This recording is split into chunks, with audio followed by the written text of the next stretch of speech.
वेदांत परिभाषा, वेदांत परिभाषा ग्रंथ में पेज नंबर 289 बराबर है। तो तत्र पूर्वाचार्याणाम अयम आशयः, ठीक है। तो बात यह चल रही है कि अपरोक्ष ज्ञान रहेगा तभी भ्रम की निवृत्ति होगी, अपरोक्ष भ्रम की। अपरोक्ष भ्रम निवृत्ति के लिए अपरोक्ष ही ज्ञान चाहिए। परोक्ष ज्ञान से अपरोक्ष भ्रम की निवृत्ति होती नहीं है, इस बात को बताया था कल। फिर वह अपरोक्ष ज्ञान किससे होता है, ये प्रश्न है। उसमें दो मत है। एक है विवरणकार का मत है, वे कहते हैं अपरोक्ष ज्ञान तत्वमसि इत्यादि वाक्य के द्वारा होता है, ब्रह्म विषयक अपरोक्ष ज्ञान। और वाचस्पति मिश्र आदि लोग कहते हैं, भामती अनुयायी, वे कहते हैं कि ब्रह्म का अपरोक्ष ज्ञान तत्वमसि इत्यादि वाक्य से नहीं होता है, अपितु मनन निधिध्यासन इत्यादि के संस्कृत इत्यादि से संस्कृत जो मन है, संस्कार से युक्त जो अंतःकरण अर्थात मन है, उससे साक्षात्कार होता है। तो ब्रह्म का साक्षात्कार के लिए कारण कौन? मन। कैसा मन? सुसंस्कृत मन। किससे संस्कृत? मनन निधिध्यासन से संस्कृत, संस्कार से युक्त, उस मन से साक्षात्कार होता है, ऐसा कहना है भामती अनुयायी लोगों का, अर्थात वाचस्पति मिश्र का अनुसरण करने वाले लोग।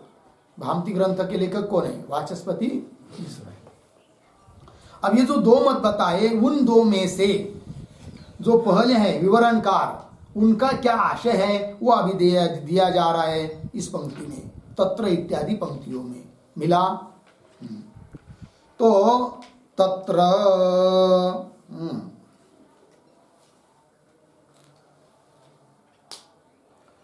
तो तत्र के पूर्व में एक वाक्य लिखते हैं अवतरणिका के रूप में, ननु ननु परोक्ष ज्ञान जनन स्वभावात्,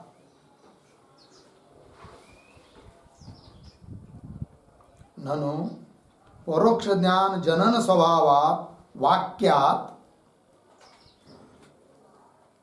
वाक्यात् कथम अपरोक्ष ज्ञानम, कथम अपरोक्ष ज्ञानम इति अतः विवरण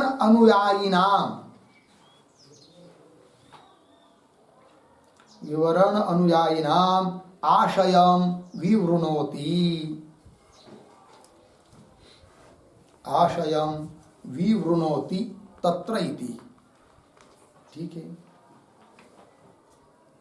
तो ध्यान दीजिए भाई, कोई शंका कर सकता है कि परोक्ष ज्ञान जनन स्वभावात् वाक्यात्, वाक्यों का स्वभाव होता है, शब्द का स्वभाव होता है परोक्ष ज्ञान करा देना।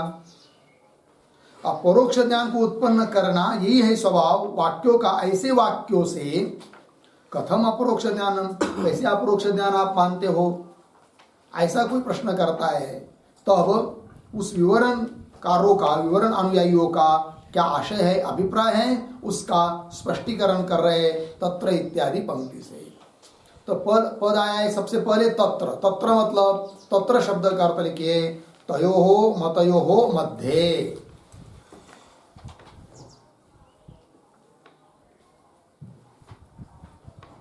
तयोहो मतयोहो मध्ये, उन दोनों मतों के बीच में। तो पूर्वाचार्याणाम अयम आशय, मूल में आया ना। तो पूर्वाचार्याणाम, पूर्वाचार्य मतलब कौन लेने हैं, तो पूर्वाचार्याणाम का अर्थ लिखिए विवरण अनुयायिनाम,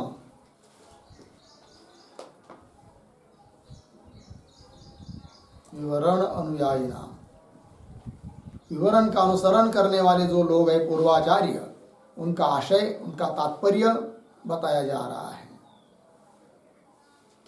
हो गया ना। चलिए भाई, तत्र पूर्वाचार्याणाम अयम आशय क्या संवित अपरोक्षम न करण विशेष उत्पत्ति निबंधनम किंतु प्रमेय विशेष निबंधनम इति उपपादितम। ठीक है, देखो भाई, संवित अपरोक्षम, संवित कहते ज्ञान को, तो संवित अपरोक्षम मतलब क्या? संवित अपरोक्षम के ऊपर एक शब्द लिखिए, ज्ञानगत प्रत्यक्षत्वम। संवित अपरोक्षत्वम का अर्थ ज्ञानगत प्रत्यक्षत्वम,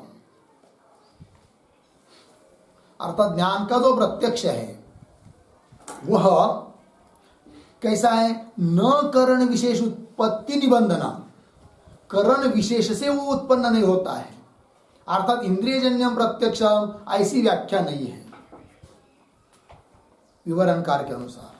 न करण विशेष, करण कहते इंद्रिय को, करण विशेष इंद्रिय विशेष की उत्पत्ति के निमित्त से निबंधन उन करण विशेष के द्वारा उत्पन्न होगा तभी वो प्रत्यक्ष, ऐसा कोई नियम नहीं है। न करण विशेष उत्पत्ति निबंधन, फिर क्या नियम है, कैसा है? किंतु प्रमेय विशेष निबंधनम, प्रमेय जिस वस्तु का प्रत्यक्ष करना है वो वस्तु कैसी है कि नहीं, उस पर अवलंबन होता है प्रत्यक्ष होना या न होना।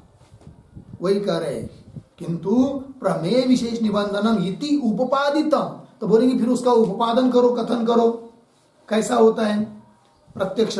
इंद्रिय के अधीन नहीं है, ज्ञानगत प्रत्यक्ष विषय के अधीन है, तो उसका उपादन करो। तो उत्तर दे रही थी उपादितम, इसका उत्पादन पहले ही हम लोग कर चुके हैं, अब करने की जरूरत नहीं है। तो बोलेंगे कहा किया है? तो उपादितम इस पर लिख करके पेज नंबर 50 पीछे गया है, 50 नंबर पेज पर, तत्त इंद्रिय योग्य इत्यादि शब्दों से।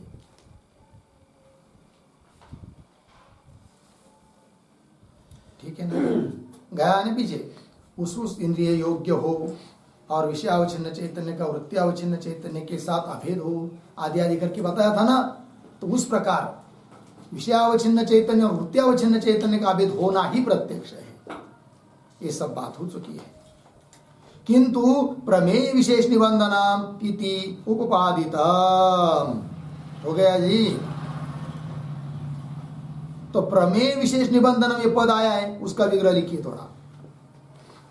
प्रमेयस्य,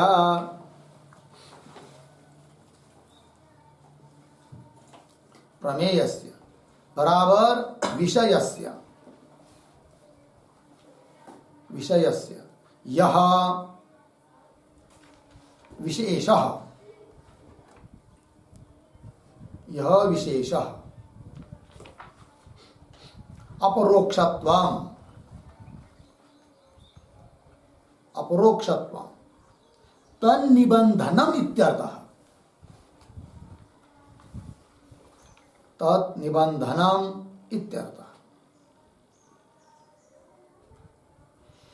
हो गया, अर्थ समझेंगे। प्रमेय, प्रमेय शब्द का अर्थ कर दिया विषय, घटादि, घट पट आदि। तो प्रमेयस्य विषयस्य यह विशेष, उनका जो विशेष है विषयों का, प्रमेयों का क्या विशेष? अपरोक्षत्व। उसके ऊपर अवलंबन है ज्ञानगत प्रत्यक्ष, उस निमित्त से होता है ज्ञानगत प्रत्यक्ष। तात्पर्य क्या? जिस विषय का प्रत्यक्ष है उसका ज्ञान भी प्रत्यक्ष है। तो ज्ञान में प्रत्यक्षत्व अपरोक्षत्व कब आता है? जब विषय में अपरोक्षत्व आता है, अर्थात विषय में अपरोक्षत्व रहेगा तब ज्ञान में अपरोक्षत्व। तो ज्ञान में ज्ञान अपरोक्ष है, यह व्यवहार होने के लिए, ज्ञान में अपरोक्षत्व आने के लिए निमित्त निबंधन कौन है? विषयगत अपरोक्षत्व।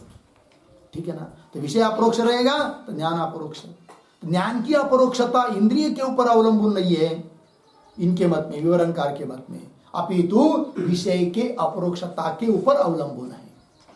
विषय अपरोक्ष रहेगा तो उसका ज्ञान अपरोक्ष। लग गया जी? चलिए, तो वही लिखा है प्रमेयस्य विषयस्य यह विशेष अपरोक्षत्वं तन्निबंधनम इत्यर्थः। मिला?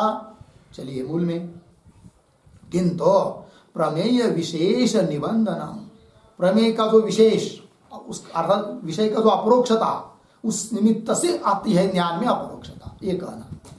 प्रमेय विशेष निबंधनम इति उपादितम, इसका उपादान पहले हो चुका है। आगे चलिए। तथा च ब्रह्मण प्रमातृजीवा भिन्नतया तद्गोचरम शब्दजन्य ज्ञानम अपरोक्षम। विषय जो ब्रह्म वो अपरोक्ष है, क्योंकि उस ब्रह्म का और जीव का, प्रमातृ चैतन्य का हमेशा अभेद है, वृत्ति तदाकार हो गई। तो ब्रह्म का अपरोक्ष है तो उसका ज्ञान भी अपरोक्ष है फिर, ठीक है। तथा च ब्रह्मण, बिला पंक्ति, तथा च क्या, तथा च शब्द का अर्थ लिखिए। तथा च बराबर संवित अपरोक्षस्य, संवित अपरोक्षस्य प्रमेय विशेष निबंधनत्वे च, प्रमेय विशेष निबंधनत्वे, प्रमेय विशेष निबंधनत्वे च, ठीक है। देखो भाई, संवित का अपरोक्ष, ज्ञान का अपरोक्ष प्रमेय विशेष के ऊपर अवलंबन है, तो ऐसा है तो तथा च क्या, तो अपरोक्ष ज्ञान हो ही जाएगा फिर। कैसे? ब्रह्मण प्रमातृ जीवाभिन्नतया, प्रमाता जो कौन, जीव, उसके साथ अभिन्न है हमेशा कौन, ब्रह्म। तो ब्रह्मण प्रमातृ जीवाभिन्नतया तद्गोचरम, तद्गोचरम ब्रह्म गोचरम, ब्रह्म विषयकम, ब्रह्म को विषय करने वाला, तद्गोचरम शब्दजन्य ज्ञानम अपि, शब्दजन्य ज्ञानम अपि अपरोक्षम, शब्द से उत्पन्न हो रहा है ज्ञान ब्रह्म का, तो भी उसका अपरोक्ष है। क्यों? तो विषय जो ब्रह्म वो अपरोक्ष है, अतः उसका ज्ञान अपरोक्ष हो जाएगा वाक्य से भी।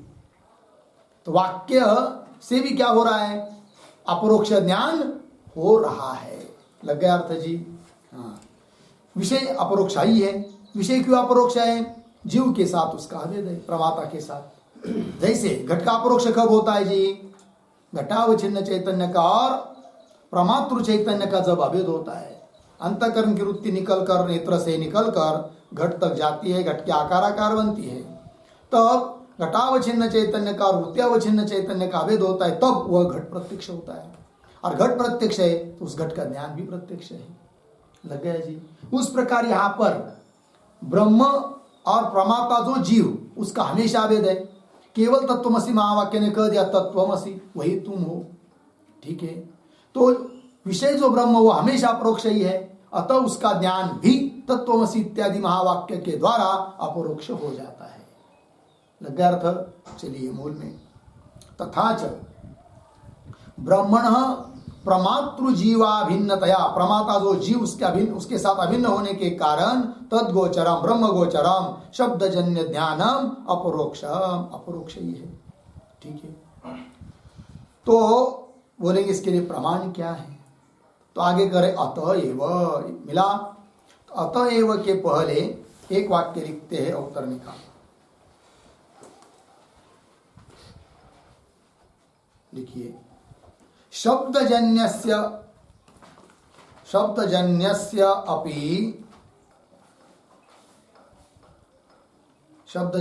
अपि ज्ञानस्य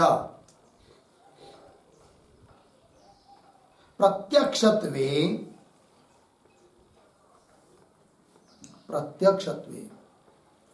बादरायणोक्तम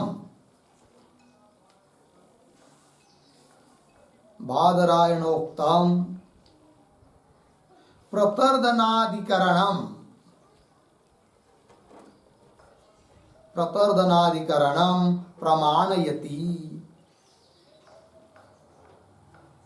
प्रमाणयति अतः एव इति। हो गया जी? चलिए भाई। शब्दजन्य अपि ज्ञानस्य, ज्ञान शब्दजन्य है तो भी प्रत्यक्ष है। इसके लिए बादरायणोक्तम, भगवान व्यास जी महाराज के द्वारा कहा गया जो ब्रह्म सूत्र है, उसमें आया हुआ जो प्रतर्दन अधिकरण है, उसको प्रमाण के रूप में दे रहे हैं। गया है ना प्रतर्दनाधिकरण। ठीक है, तो चलिए अतएव इत्यादि पंक्ति के द्वारा अतः एव प्रतर्दनाधिकरणे प्रतर्दनम प्रति प्राणोस्मि प्रज्ञात्मा तम माम आयु अमृतम उपास्व इति इंद्र प्रोक्त वाक्ये प्राण शब्दस्य ब्रह्म परत्वे निश्चिते सति माम उपास्व इति अस्मत् शब्दानुपपत्तिम आशंक्य तदुत्तरत्वेन प्रवृत्ते शास्त्र दृष्ट्या तु उपदेशो वामदेववत् इत्यत्र सूत्रे शास्त्रीया दृष्टि शास्त्र दृष्टि इति तत्त्वमस्यादि वाक्यजन्यम अहम ब्रह्म इति ज्ञानम शास्त्र दृष्टि शब्देन उक्तम इति। मिल गया जी। देखो भाई एक एक बात। अतः एव आया। अतः एव मतलब क्या? अतः एव शब्द का अर्थ लिखिए। यस्मात् शास्त्रजन्यम ज्ञानम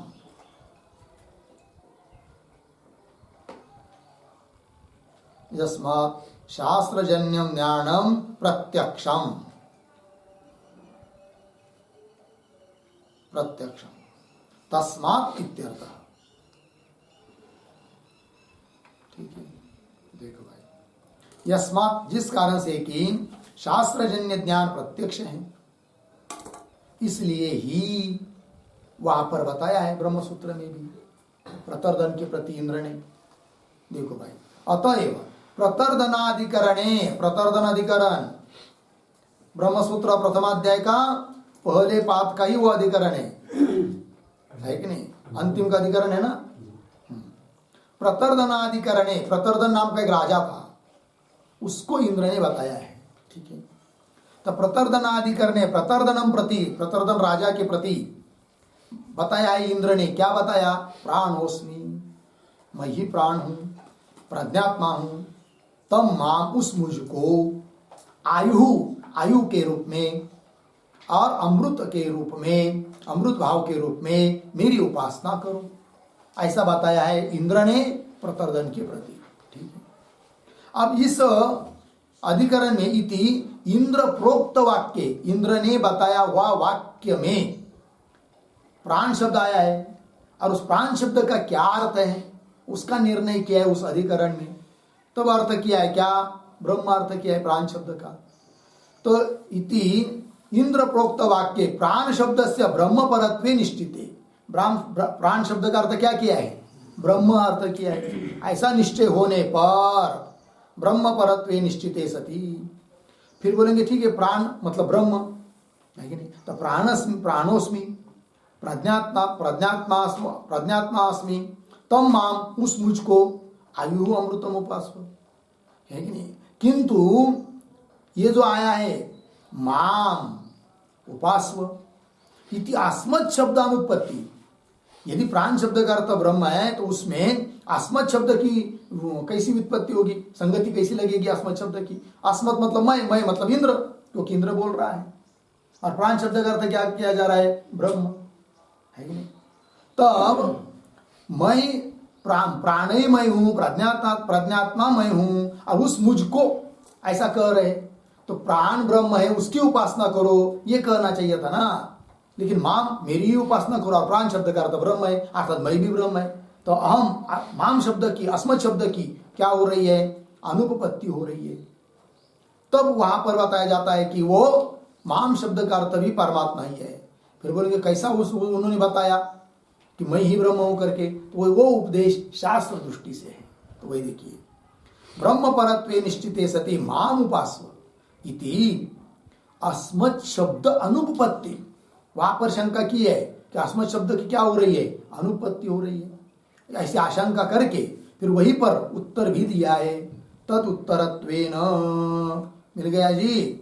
उसके उत्तर के रूप में प्रवृत्ते तद उत्तरत्वेन, तद उत्तरत्वेन मतलब तद उत्तरत्वेन का अर्थ लिखिए तादृश शंका उत्तरत्वेन, तादृश शंकोत्तरत्वेन।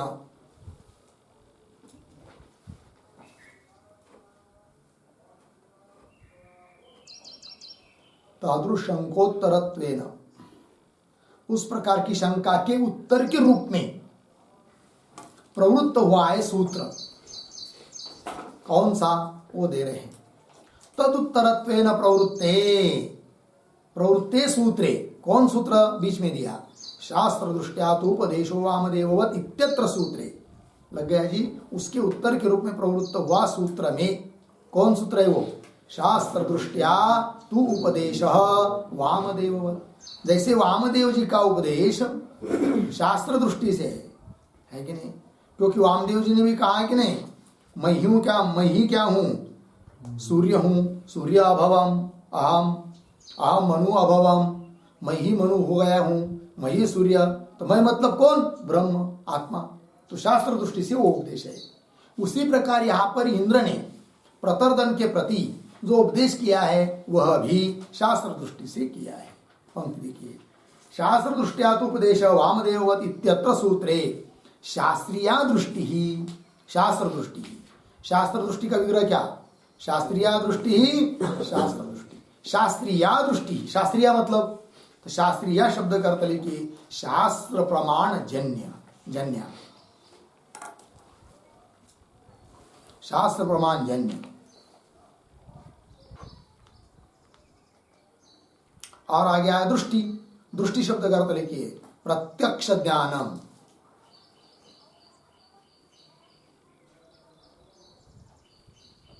प्रत्यक्ष ज्ञानम हो गया। तो चलो भाई, तो शास्त्रीय दृष्टि, शास्त्र दृष्टि। शास्त्रीय मतलब शास्त्र प्रमाण से जन्य होता है कौन? दृष्टि, अर्थात प्रत्यक्ष ज्ञान। तो यह जो उपदेश है शास्त्र दृष्टि उपदेश मतलब क्या? शास्त्र जन्य प्रत्यक्ष ज्ञान है। शास्त्र तत्वमसि आदि शास्त्र, अर्थात उससे उत्पन्न होता है कौन? प्रत्यक्ष ज्ञान, अर्थात अपरोक्ष ज्ञान। इसका मतलब अपरोक्ष ज्ञान, ब्रह्म विषय का अपरोक्ष ज्ञान तत्वमसि आदि शास्त्र प्रमाण से ही उत्पन्न होता है। इस बात की सिद्धि हुई। लग गया अर्थ? चलिए, शास्त्रीय दृष्टि ही शास्त्र दृष्टि इति तत्वमस्यादि वाक्य जन्य, तत्वमस्यादि वाक्य से जन्य है ज्ञान। कौन सा? अहम ब्रह्म इति ज्ञानम, अहम ब्रह्म, मैं ही ब्रह्म हो, इस प्रकार का ज्ञान तत्वमस्यादि वाक्य से जन्य है कि नहीं? तत्वमस्यादि वाक्य जन्यम अहम ब्रह्म इति ज्ञानम शास्त्र दृष्टि शब्देन उक्तम। शास्त्र दृष्टि, शास्त्र जन्य प्रत्यक्ष ज्ञान, इस शब्द से कहा है। शब्देन उक्तम इति, मिल गया? उक्तम इति जो पद आए हैं ना, उसके ऊपर एक वाक्य लिखते हैं, अहम ब्रह्मास्मि इति,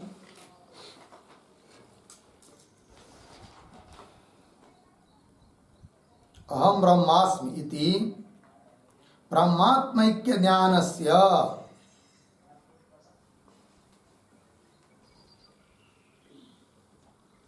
ब्रह्मात्मैक्य ज्ञानस्य प्रत्यक्षवाचक दृष्टि शब्देन,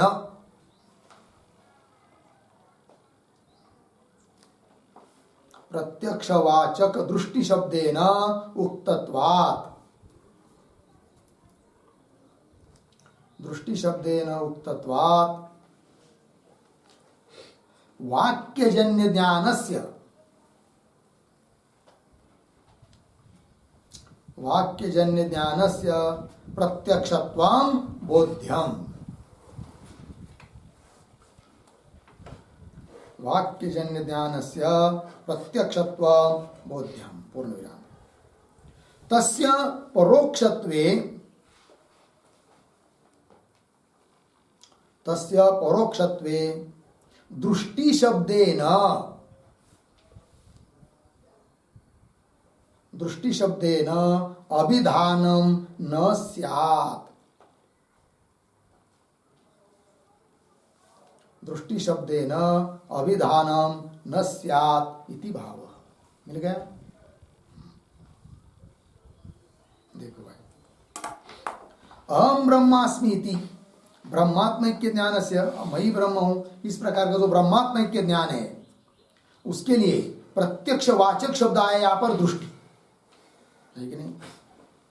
तो प्रत्यक्षवाचक दृष्टि शब्द ने उक्तत्वात्, प्रत्यक्ष का वाचक जो दृष्टि शब्द है उससे बताया गया ज्ञान, अहम ब्रह्मास्मि, यह ज्ञान प्रत्यक्ष है करके, और वो शास्त्र से जन्य। इसका मतलब शास्त्र से उत्पन्न होने वाला ज्ञान भी प्रत्यक्ष होता है।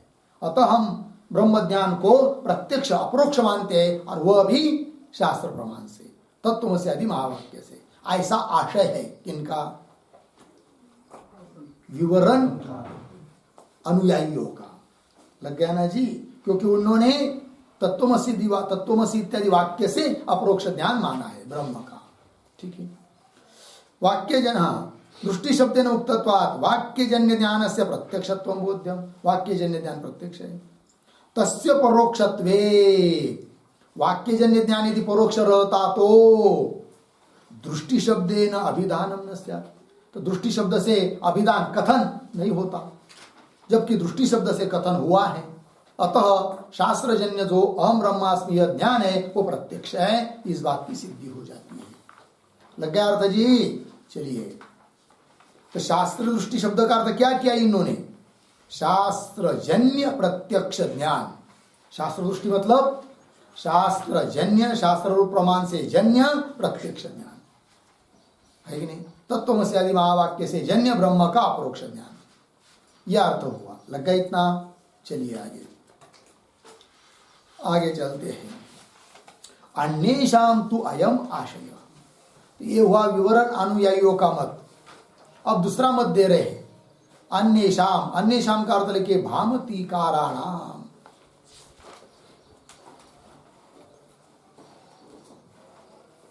अन्येषाम तु अयम आशय, अन्येषाम मतलब भामतीकाराणाम।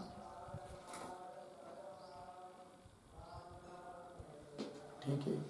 भामतीकार जो है वाचस्पति मिश्रादि, उनका क्या कहना है वो अब बताया जा रहा है। क्योंकि वे लोग शब्दजन्य अपरोक्ष ज्ञान मानते नहीं है, इंद्रियजन्यम प्रत्यक्षम ऐसा मानते हैं। ब्रह्म ज्ञान भी मन रूप इंद्रिय से उत्पन्न होता है, ऐसा उनका कहना है। अब उनका क्या आशय है, क्या तात्पर्य है, वो दिया जा रहा है। अन्येषाम तो अयम आशय। ठीक है, चलिए। करण विशेष निबंधनम एव ज्ञानानाम प्रत्यक्षत्व। मिला? ये जो पंक्ति चालू हुई है करण विशेष, उसके पूर्व में एक छोटा वाक्य लिखिए अवतरने का क्या। ज्ञानगत प्रत्यक्षत्व प्रयोजकम, ज्ञानगत प्रत्यक्षत्व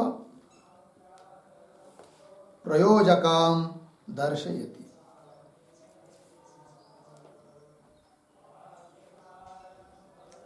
प्रयोजकम दर्शयति।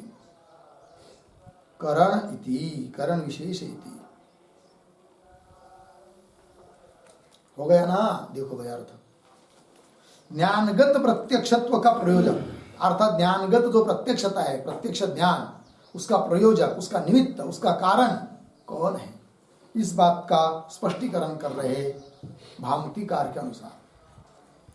करण विशेष, करण शब्द का अर्थ इंद्रिय, तो करण विशेष इंद्रिय विशेष। निबंधनम, निबंधनम के ऊपर लिखिए निमित्तकम, करण के ऊपर लिखना है इंद्रिय और निबंधनम के ऊपर निमित्तकम।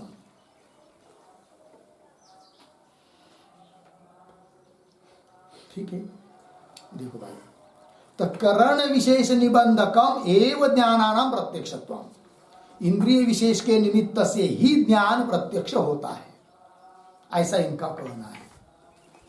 लग गया? न विषय विशेष निबंधनम, इस पंक्ति से खंडन किया किसका? विवरणकारों का। किसने? भामतीकार ने। मतलब ज्ञानगत प्रत्यक्ष विषय विशेष के निमित्त से नहीं है, जबकि ऐसा माना है विवरणकारों ने, तो उनका खंडन हुआ। न विषय विशेष निबंधनम। लग गया? हाँ, अब आगे चलिए। क्यों ऐसा मानते हम कि ज्ञान का प्रत्यक्ष इंद्रिय के निमित्त से ही होता है, विषय विशेष के निमित्त से नहीं होता है? ऐसा क्यों मानते हैं? उसका कारण बता रहे आगे उदाहरण देकर। एकस्मिन् एव सूक्ष्म वस्तुनि पटुकरण अपटुकरणयो प्रत्यक्षत्व अप्रत्यक्षत्व व्यवहार दर्शनात्, ये दिया। देखो भाई, इनका कहना है कि यदि ज्ञान का प्रत्यक्ष विषय के ऊपर अवलंबन रहता तो एक ही वस्तु के बारे में किसी को प्रत्यक्ष हो रहा है किसी को नहीं हो रहा है, ऐसा नहीं होना चाहिए। क्योंकि वही वस्तु सामने है, उसका किसी को प्रत्यक्ष होता है किसी को नहीं होता है। सबको प्रत्यक्ष होना चाहिए, नहीं तो किसी को प्रत्यक्ष नहीं होना चाहिए। क्योंकि आपका प्रत्यक्ष कैसा है, विषय पर अवलंबन है, किंतु ऐसा तो हो नहीं रहा है। फिर क्यों होता है ऐसा कि जिसके इंद्रिय अच्छे हैं उनको प्रत्यक्ष हो रहा है, जिनके इंद्रिय अच्छे नहीं है उनको प्रत्यक्ष नहीं हो रहा है। अतः प्रत्यक्षता किसके ऊपर अवलंबन हुई, इंद्रिय के ऊपर हुई। अतः इंद्रिय निबंधन, इंद्रिय निमित्तक ही प्रत्यक्ष होता है, इंद्रिय जन्यम प्रत्यक्षम, यही ठीक है, ऐसा इनका कहना है। पंक्ति को देखिए, एकस्मिनेव सूक्ष्म वस्तुनि, कोई सूक्ष्म वस्तु ले लिया, सामने रखी हुई है, चाहे छोटा छोटा अक्षर हो चाहे कोई चीज हो, तो उसका क्या होता है, तो किसी को प्रत्यक्ष होता है किसी को नहीं होता है। तो कह रहे पटुकरण अपटुकरण यो, कुछ लोग होते पटुकरण, कुछ लोग होते अपटुकरण। जो पटुकरण है उनको प्रत्यक्ष होता है, जो अपटुकरण है उनको प्रत्यक्ष नहीं होता है। अतः प्रत्यक्षता किसके ऊपर आधारित है, इंद्रिय के ऊपर है। अतः इंद्रिय जन्य प्रत्यक्ष यही ठीक है, ऐसा इनका कहना है। पंक्ति को देखिए, एकस्मिन एव सूक्ष्म वस्तुनि पटुकरण अपटुकरण यो। अब ये पटुकरण क्या चीज है, अपटुकरण क्या है, देखिए उसके ऊपर थोड़ा एक वाक्य। पटु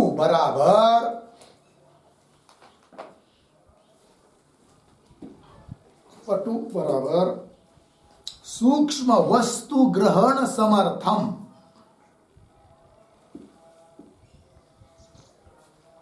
सूक्ष्म वस्तु ग्रहण समर्थम, यह अर्थ है पटु का। फिर आगे समर्थम करणम यस्य, करणम यस्य सह पटुकरणः, पटुकरण पूर्ण नहीं रहा। आगे अपटु बराबर, अपटु बराबर सूक्ष्म वस्तु ग्रहण असमर्थम,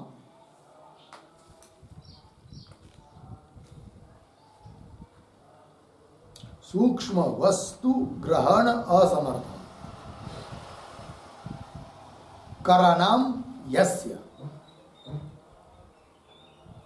करणम यस्य सह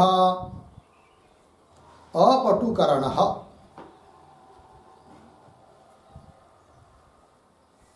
सह अपटुकरणः, तयोः।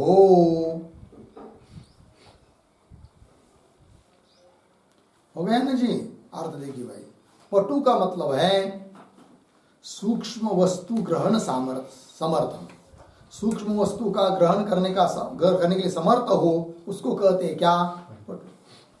और इस प्रकार का है पटु है करण जिसका, मतलब सूक्ष्म वस्तु का ग्रहण करने का सामर्थ्य है कि नहीं, जिसका करण। पटु सूक्ष्म वस्तु ग्रहण समर्थम, सूक्ष्म वस्तु ग्रहण करने के लिए समर्थ है, करण जिसका, करण इंद्रिय जिस व्यक्ति का, सह पटुकरण। जैसे देवदत्तक पटुकरण अस्ति, मतलब क्या, सूक्ष्म वस्तु ग्रहण करने का सामर्थ्य उसमें है, यह अर्थ होता है। और आगे अपटु मतलब क्या भाई, अपटु का अर्थ लिख रहे सूक्ष्म वस्तु ग्रहण असमर्थम, सूक्ष्म वस्तु का ग्रहण करने के लिए जो समर्थ नहीं है उसको कहेंगे अपटुकरण। तयोः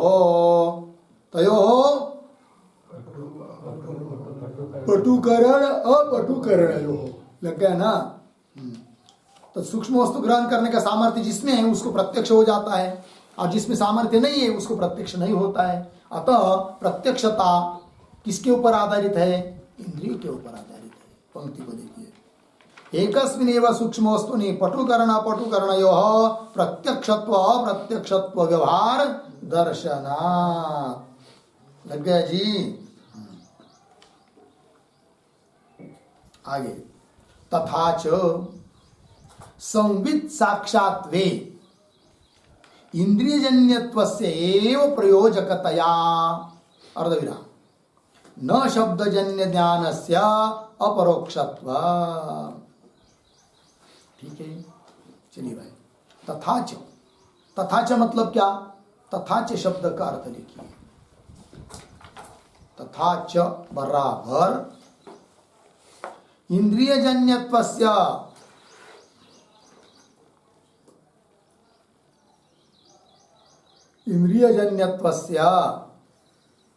प्रत्यक्षत्व प्रयोजकत्वे च,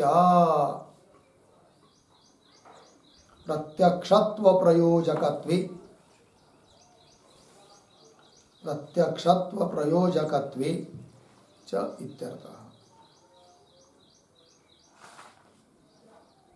हो गया ना? देखो भाई, तथा च मतलब इंद्रियजन्यत्वस्य प्रत्यक्षत्व प्रयोजकत्व, इंद्रियजन्य ही प्रत्यक्ष है, अर्थात प्रत्यक्ष का प्रयोजक कारण निमित्त कौन है? इंद्रियजन्यत्व ही है। ऐसा निश्चय होने पर क्या आगे दे रहे? तथा च संवित साक्षात्वे, साक्षात्वे मतलब साक्षात्वे शब्द का अर्थ लिखिए, संवित साक्षात्वे शब्द का अर्थ लिखिए, ज्ञानस्य प्रत्यक्षत्वे। संवित साक्षात्वे इसका अर्थ ज्ञानस्य प्रत्यक्षत्वे।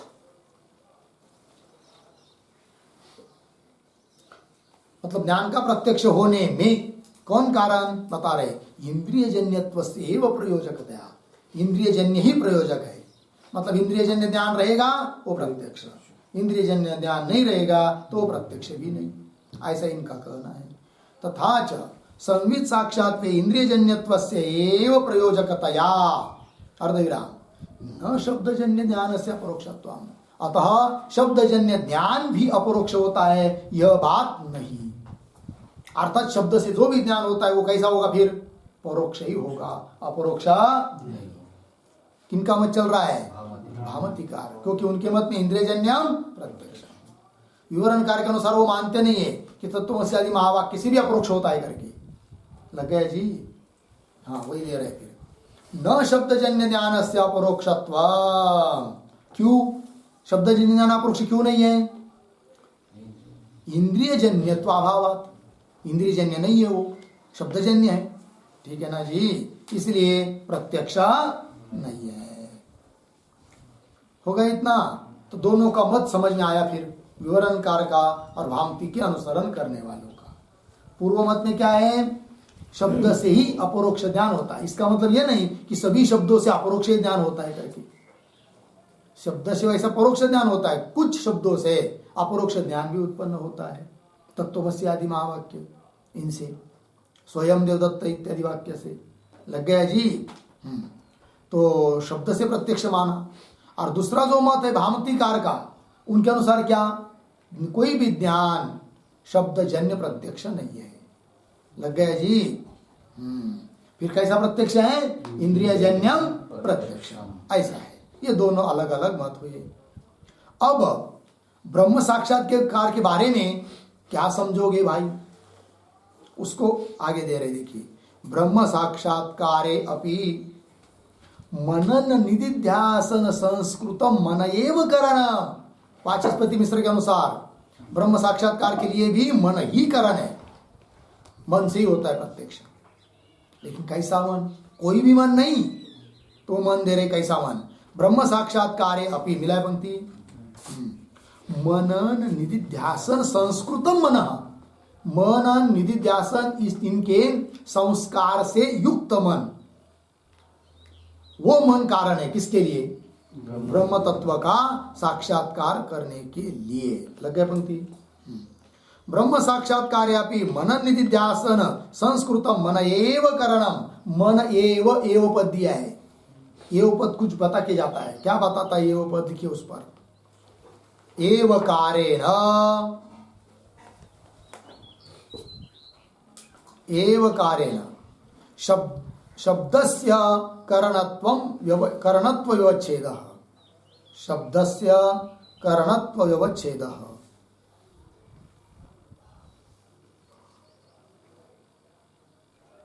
हो गया? एवकार इस बात को बताता है कि शब्द से कारणत्व योचित, मतलब शब्द प्रत्यक्ष ज्ञान के लिए कारण नहीं है, केवल कारण कौन है फिर? इंद्रिय ही है। लग गया ना, ये इनका कहना है। हाँ हो गया, हाँ ब्रह्म साक्षात्कार मनन निधिध्यासन संस्कृत मन एव करणम, मिल गया इतना। बोले कि प्रमाण क्या है इसके लिए? मन से ब्रह्म का प्रत्यक्ष होता है करके, तो प्रमाण दे रहे मनसा एव अनुद्रष्टव्य इत्यादि श्रुते है कि नहीं? उस ब्रह्म तत्व का साक्षात्कार मन से ही करना चाहिए, ऐसा साक्षात श्रुति बता रही है। इत्यादि श्रुते है, लग गया? इत्यादि पद आया भाई, मनसा एव अनुद्रष्टव्य इत्यादि आदि पद आया ना। आदि पद से क्या लेंगे? आदि पद से लिखिए आदि पदे न,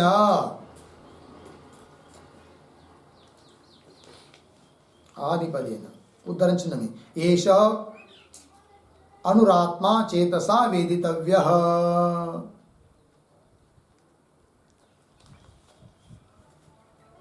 एष अनुरात्मा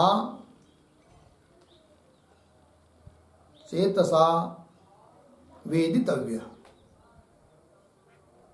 पूर्ण विराम कंस बन, सॉरी कंस नहीं, उद्धरण चिन्ह बन, श्रुति है ना ये। येष अनु आत्मा चेतसा विदितव्य, यह अनु आत्मा चेतसा अर्थात मन के द्वारा जानना चाहिए, प्रमाण दे दिया। और एक प्रमाण लिखिए उद्धरण चिन्ह में, दृश्यते त्वग्रया बुद्ध्या, ये भी प्रमाण है।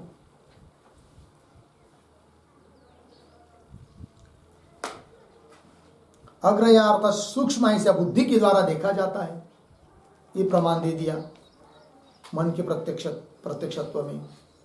आइए मूल में होगा इतना, इत्यादि श्रुते है। आगे मनो अगम्यत्व श्रुतिश्च, अब कोई प्रश्न करेगा इनको, अरे भाई आपने मन से ब्रह्म ज्ञान का भी प्रत्यक्ष मन से माना, प्रमाण भी दिया, किंतु जैसे मनसा एवं दृष्टव्य इत्यादि प्रमाण आपको मिलते हैं, मन के द्वारा प्रत्यक्ष होता है इस बात को बताने के लिए, किंतु कुछ प्रमाण तो ऐसे भी हैं कि जिसमें बताया है क्या, मन के द्वारा प्रत्यक्ष नहीं होता है, वाणी के द्वारा प्रत्यक्ष नहीं होता है, तब उसकी संगति कैसी लगाओगी?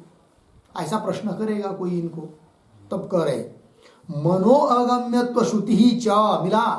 मनो अगम्यत्व मतलब मन के द्वारा ब्रह्म तत्व नहीं जाना जाता है, ऐसी बताने वाली श्रुति। मनो अगम्यत्व श्रुति च असंस्कृत मनो विषय, बस दे दिया उत्तर। वो श्रुति क्या कहती है कि असंस्कृत मन का विषय ब्रह्म नहीं है, इस बात को बताती है, न कि किसी भी मन का विषय ब्रह्म नहीं है, ऐसा बताती नहीं है, कि नहीं? कौन श्रुति है वो? उदाहरण हाँ लिखिए, मनो अगम्यत्व श्रुति ही बराबर मनो अगम्यत्व श्रुति ही बराबर, देखिए यन मनसान मनुते,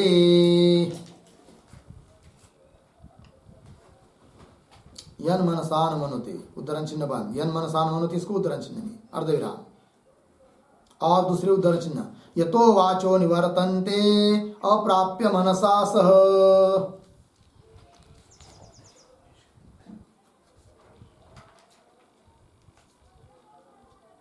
हो गया ना। यतो वाचो निवर्तन्ते अप्राप्य मनसा सह, ये बताती है श्रुति, है कि नहीं, कि जिससे मन लौट जाता है प्राप्त किए बिना, यन मनसा न मनते, मन के द्वारा जो मनन का विषय नहीं बनता है। और यतो वाचो निवर्तन्ते अप्राप्य मनसा सह वाचा यतः अप्राप्य निवर्तन्ते, उस ब्रह्म तत्व को प्राप्त न होकर ही मन सहित वाणी जिससे वापस लौटती है। ऐसी श्रुतियां बता रही है कि मन से प्रत्यक्ष नहीं होता है, और आप कैसा कह रहे हो कि मन से प्रत्यक्ष होता है करके। तब उसका उत्तर दिया है ग्रंथकार ने इस पंक्ति में, मनो अगम्यत्व श्रुति ही, मन से प्रत्यक्ष नहीं होता ऐसा बताने वाली श्रुति का क्या कहती है? असंस्कृत मनो विषया, अर्थात जो मन श्रवण मनन आदि के द्वारा संस्कारित नहीं है, उसके द्वारा प्रत्यक्ष नहीं होता है। और जो मन मनन निधिध्यासन आदि के द्वारा सुसंस्कारित है, उसके लिए प्रत्यक्ष होता है। ये अभिप्राय है। वहां हो गया ना। आगे चलिए।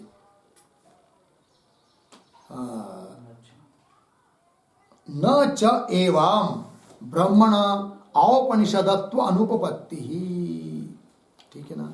और कोई आक्षेप करेगा तो उसका भी उत्तर दे रहे वो मन से प्रत्यक्ष मानने वाले वाचस्पति आदि। तो न च एवं ये जो पंक्ति आ रही है उसके पूर्व में एक वाक्य लिखते छोटा। ननु एवं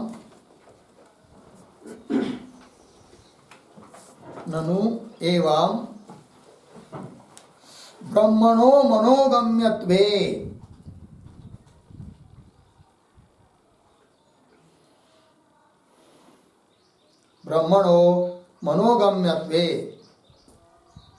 आगे उद्धरण चिन्ह में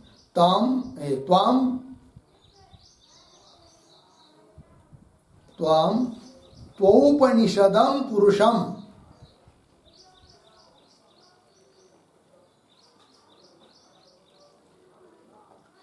क्या लिखा? त्वौपनिषदं पुरुषम पृच्छामि। उद्धरण चिन्ह बाद इत्यादि श्रुतौ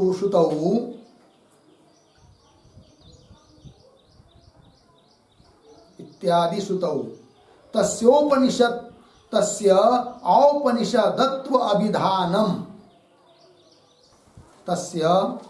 औपनिषदत्व अभिधानम असमंजसं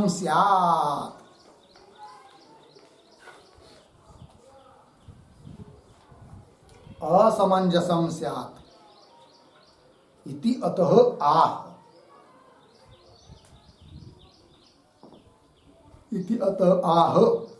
न च एवं इति। और देखिए भाई, ननु एवं ब्रह्मण मनोगम्यत्वे। पूर्व पक्षी शंका कर रहा है, ओ भाई मन को यदि आप ब्रह्म को आप मनोगम्य मानेंगे, मन से प्रत्यक्ष होता है ब्रह्म का, ऐसा मानोगे, तब तो श्रुति के साथ विरोध होगा। कौन श्रुति? श्रुति में आया है त्वं तो औपनिषदं पुरुषम पृच्छामि। मैं आपसे औपनिषद मतलब उपनिषद के द्वारा ही जाना जाने वाला ऐसा जो पुरुष ब्रह्म तत्व है उसके बारे में पूछ रहा हूं। यदि ब्रह्म नहीं जाना जाता तो औपनिषदम पुरुषम ऐसा विशेषण क्यों आता? आया है औपनिषदम पुरुषम, अर्थात केवल शब्द प्रमाण जो उपनिषद प्रमाण है उससे ही जाना जाता है ब्रह्म। और आप तो कह रहे मन से भी जाना जाता है, तब इस श्रुति के साथ विरोध होगा, तो उसका क्या करोगे? ऐसा प्रश्न कर रहे किनको? वाचस्पति को। देखो, तम तो उपनिषदम पुरुषम पृच्छामि इत्यादि श्रुतौ तस्य औपनिषदत्व विधानम। औपनिषद मतलब उपनिषद के द्वारा ही वो जाना जाता है, ऐसा विधान हुआ है। वह विधान, वह कथन असमंजसम स्यात्। समंजस उसमें नहीं होगा, सुसंगत नहीं होगा, क्योंकि आपने किससे प्रत्यक्ष माना है ब्रह्म का? मन से। और यह कह रहे शास्त्र से, तो बात गड़बड़ हो गई। तो अभिधानम असमंजसम स्यात् इति अतः आह। तब उसका उत्तर दे रहे हैं न च एवं इत्यादि पंक्ति के द्वारा। मिल गया जी। आइए, न च एवं ब्रह्मण औपनिषदत्वानुपत्ति एवं च एवं ब्रह्मण औपनिषदत्वानुपत्ति ही न। उत्तर दे रहे वो भामतीकार कि ब्रह्म को औपनिषद पुरुष बताया गया है, उपनिषद के द्वारा ही जाना जाता है ऐसा बताया गया है, उसकी भी अनुपपत्ति नहीं होगी, उसकी भी संगति लग जाएगी। कब? मन से ब्रह्म का साक्षात्कार मानेंगे तो ही उस वाक्य की असंगति नहीं होगी, संगति लगेगी। कैसे दे रहे हैं? अस्मत् उत्तमनस वेदजन्य ज्ञानानंतरम एव प्रवृत्ततया वेदोपजीवित्वा।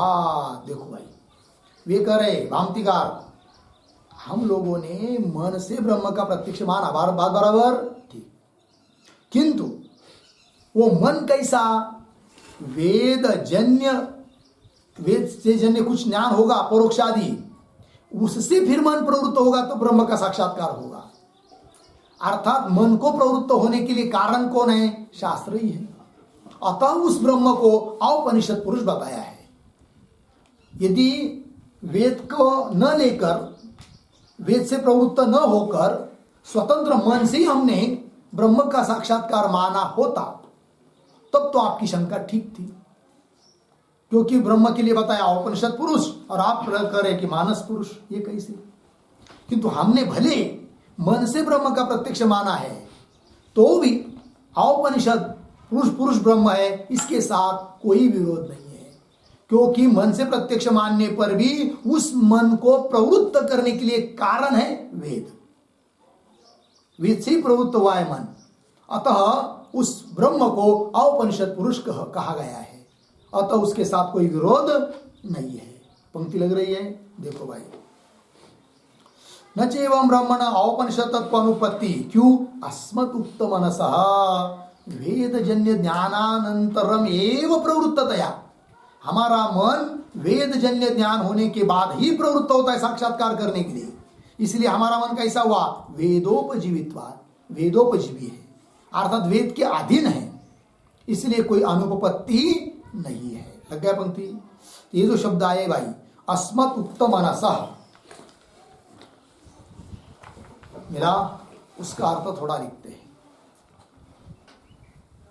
अस्मदुक्त मतलब क्या? तो लिखिए, अस्मदुक्त बराबर ब्रह्म साक्षात्कार करणस्य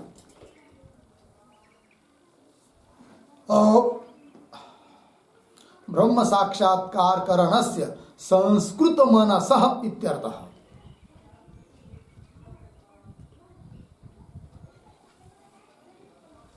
हो गया ना?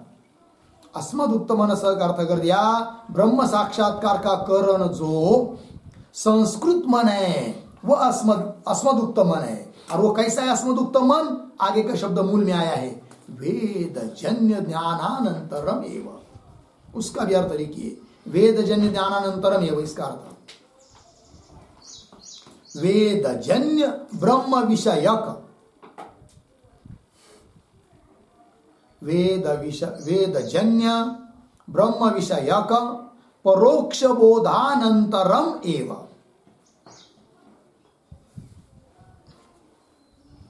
परोक्ष बोधानंतरम एव। पूर्ण विराम। आगे थोड़ा और लिखते हैं। तथा च ब्रह्मणः शास्त्रजन्य परोक्ष बोधे, ब्रह्मणः शास्त्रजन्य परोक्ष बोधे जाते, परोक्ष बोधे जाते मनसः तत् साक्षात्कारे प्रवृत्ति, मनसः तत् साक्षात्कारे प्रवृत्ति। अर्धविराम। शास्त्रजन्य बोधात् प्राक्, शास्त्रजन्य बोधात् प्राक् तु न एव प्रवृत्ति, न एव प्रवृत्ति इति भावः। पूर्ण विराम। अतः ब्रह्मणः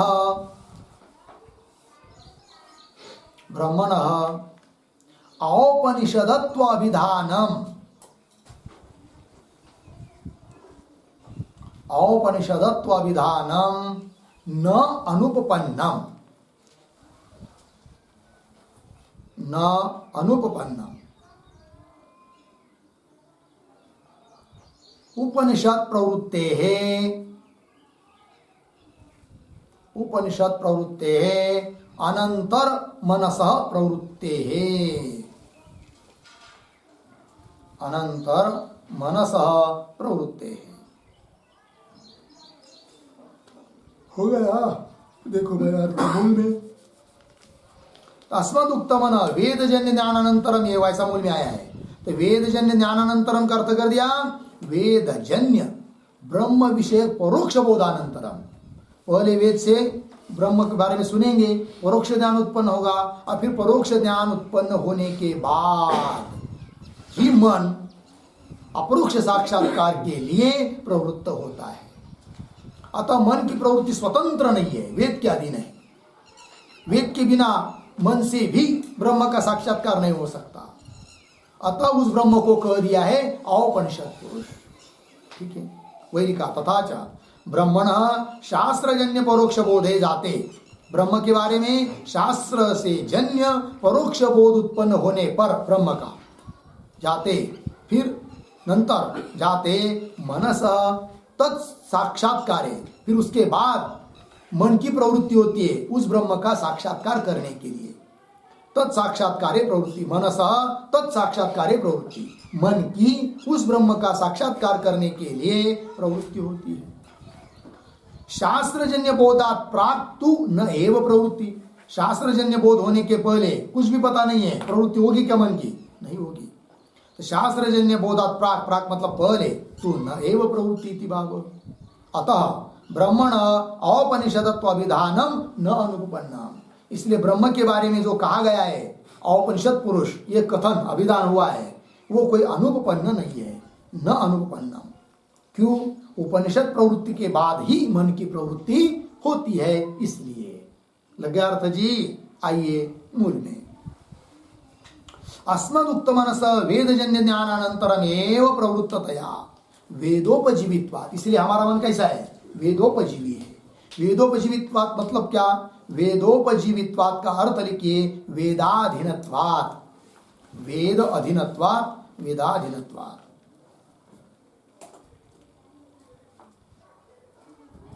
वेद के अधीन है, हो गया ना? आगे वेद अनुपजीवी मानांतर गम्यत्वस्य एव वेद गम्यत्व विरोधित्वात्, विरोधित्वात्। लग गया?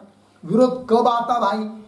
वेद अनुपजीवी, वेद का आधार न लेकर यदि कोई प्रमाण ब्रह्मबोध के लिए प्रवृत्त होता और उससे समझ लीजिए प्रत्यक्ष होता, तब कह पाते आप कि अरे भाई कैसा आप मान रहे हो मन आदि से प्रत्यक्ष, जबकि उपनिषद पुरुष बताया है उपनिषद से प्रत्यक्ष होगा।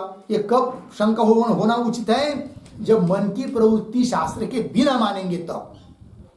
किंतु शास्त्र के बिना मन की प्रवृत्ति होती ही नहीं है, अतः उस ब्रह्म को कह दिया क्या? औपनिषद पुरुष। इसलिए कोई दोष नहीं है, ये कह दिया। वेद अनुपजीवी मानांतर गम्यत्व से वेद गम्यत्व विरोधित्वात्। मिल गया ना? तो विरोधित्वात् आया है, उस पर एक वाक्य लिखते हैं। यत् प्रमाणम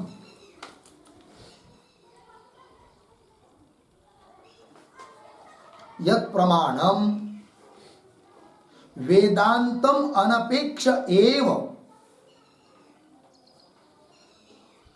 वेदांतम अनपेक्ष एव स्वातंत्रेण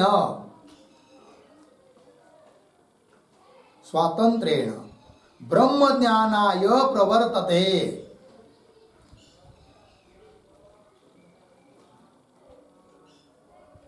ब्रह्म ज्ञानाय प्रवर्तते अर्धविराम। तस्य वेदांत निरपेक्षस्य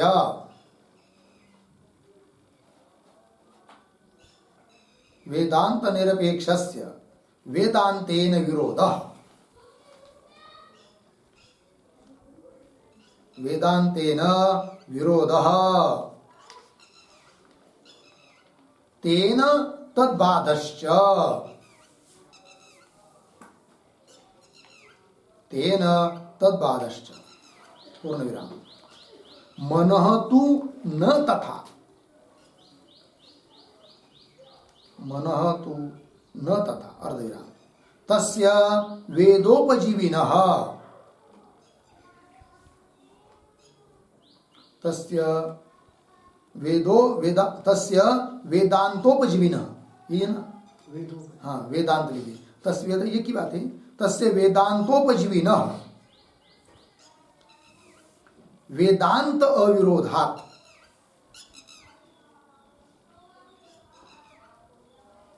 वेदांत अविरोधात् पूर्ण विराम। अतः मनसः ब्रह्म साक्षात्कार करणत्वं सिद्धम। ब्रह्म साक्षात्कार करणत्वं सिद्धम हो गया ना। अर्थ देखिए भाई, यत् प्रमाणम, जो प्रमाण वेदांतम अनपेक्ष, वेदांत उपनिषद उसका आधार न लेकर स्वतंत्र रूप से ब्रह्म ज्ञानाय प्रवर्तते, यदि ब्रह्म ज्ञान के लिए प्रवृत्त होगा तब तस्यैव वेदांत निरपेक्षस्य, तस्यैव प्रमाणस्य, जो कि वेदांत निरपेक्ष है, उसके लिए तस्यैव वेदांत निरपेक्षस्य वेदांतेन विरोध, वेदांत के साथ क्या होगा? विरोध होगा, और उसके द्वारा उसका वाद भी होगा, वेदांत के द्वारा ऐसे निरपेक्ष प्रमाण का वाद भी होगा। फिर मन तो न तथा, किंतु मन वेदांत निरपेक्ष प्रवृत्त नहीं हो रहा है, अपितु वेदांत सापेक्ष प्रवृत्त हो रहा है। मन तो न तथा, क्यों? तस्य वेदांतोपजीवी न, वेदांत उपजीवी है, वेदांत को आधार बनाकर ही मन प्रवृत्त हो रहा है ब्रह्म साक्षात्कार के लिए। वेदांतोपजीवी न वेदांत विरोधा, इसलिए वेदांत के साथ उसका विरोध नहीं है। अतः मनस ब्रह्म साक्षात्कार करणत्वं सिद्धम, ब्रह्म साक्षात्कार का करणत्व, निमित्तत्व, कारणत्व मन में है, इस बात की सिद्धि हो गई। लग गया जी? चलिए, तो दोनों आचार्यों का अभिप्राय समझ में आया। वो शब्द से प्रत्यक्ष मानते ब्रह्म का, और ये मन से प्रत्यक्ष मानते हैं।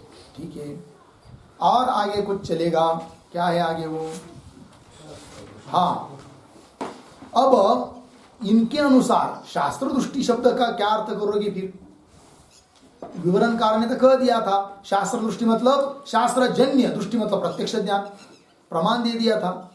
अब उसके साथ ये मन से यदि प्रत्यक्ष मानोगे तो शास्त्र दृष्टिया तो उपदेश, उसमें आया हुआ शास्त्र दृष्टि शब्द, उसके साथ तो विरोध होगा फिर, क्योंकि आपने मन से प्रत्यक्ष माना है। उसके लिए क्या करोगे? तो उसका समाधान दे रहे हैं, किंतु इसका विचार हम लोग कल करते हैं। ओम पूर्णमदः पूर्णमिदं पूर्णात् पूर्णमुदच्यते पूर्णस्य पूर्णमादाय पूर्णमेवावशिष्यते। ओम